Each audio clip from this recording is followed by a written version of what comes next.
కానీ ఇందాక మీరు అన్నారండి, అంటే ప్రతిపక్షాలు కొన్ని శక్తులు కోర్టులో కేసులు వేసినాయి అంటున్నారు.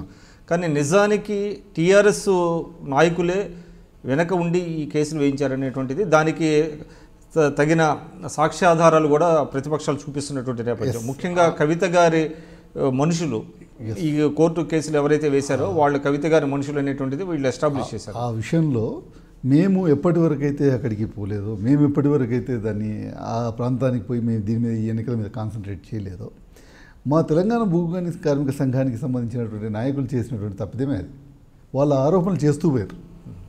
ప్రతిపక్షానికి సంబంధించినటువంటి పార్టీలు ఇట్లా కవిత గారికి దగ్గర వ్యక్తేనో లేకపోతే ఎంపీ సుమన్కి దగ్గర వ్యక్తేనో ఆరోపణలు చేస్తూ పోయారు. కానీ వీళ్ళు ఖండించడం కానీ లేకపోతే దానికి సరైనటువంటి ఆధారాలు చూపెట్టడం కానీ చేయలేకపోయారు. అందులో ఫెయిల్ అయ్యారు మాకు సంబంధించిన.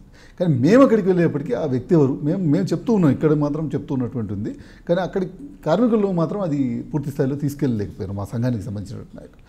మేము అక్కడికి పోయిన తర్వాత ఆ వ్యక్తి ఎవరు, అతని పుట్టుపూర్వోత్తరాలు ఏంటి, అతను ఎవరితో అటాచ్ అయ్యి ఉన్నాడు, అతని ఫాదర్ ఇంతకుముందు ఏ సంఘంతోనే అటాచ్ అయ్యి ఉన్నాడు, ఎస్టాబ్లిష్ చేశారా, ఇవన్నీ కూడా మేము వివరాలన్నీ సేకరించాం, కార్మికుల ముందు పెట్టాం. అతను వాళ్ళ ఆ కేసు వేసినటువంటి వ్యక్తికి సంబంధించినటువంటి ఫాదర్ ఏఐటీసీ లీడర్.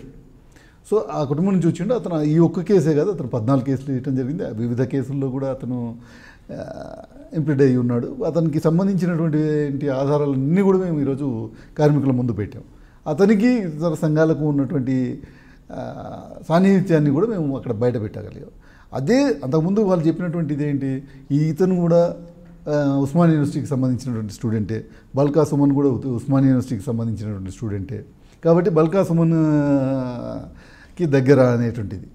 అంటే మీరు చెప్తున్నారండి, అంటే మీరు స్పోక్స్ పర్సన్గా ఉన్నారు సరే చెప్తున్నారు. కానీ అటువంటి ఆరోపణలు వచ్చినప్పుడు బాల్క సుమన్ గారు మరి ఎందుకు ఖండించలేదు, లేకపోతే కవిత గారు ఎందుకు ఖండించలేదు, అంటే ఇది ఎందుకు అంత సమయం తీసుకోవాల్సి వచ్చింది? రెండు ఉన్నాయి ఇందులో మేము చెప్పే ఇది ఏంటంటే, బాల్క సుమన్ మీద ఆరోపణలు ఎప్పుడు చేశారంటే కవిత గారి మీద ఎప్పుడైతే ఆరోపణలు కాదు అని మేము పూర్తి స్థాయిలో ప్రూవ్ చేయగలిగినామో అప్పుడు బాల్క సుమన్ని తీసుకొచ్చారు లైన్లో.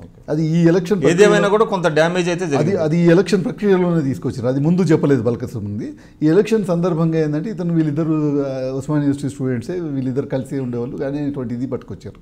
ఉస్మానియా యూనివర్సిటీలో అనేక రకాల స్టూడెంట్స్ ఉంటారు, మార్నింగ్ కలుస్తూ టీ టైంలో కలుసుకునేటువంటిది ఉంటుంది, ఎవరి ఆలోచన విధానంతో వాళ్ళు పోయేటువంటిది ఉంటుంది.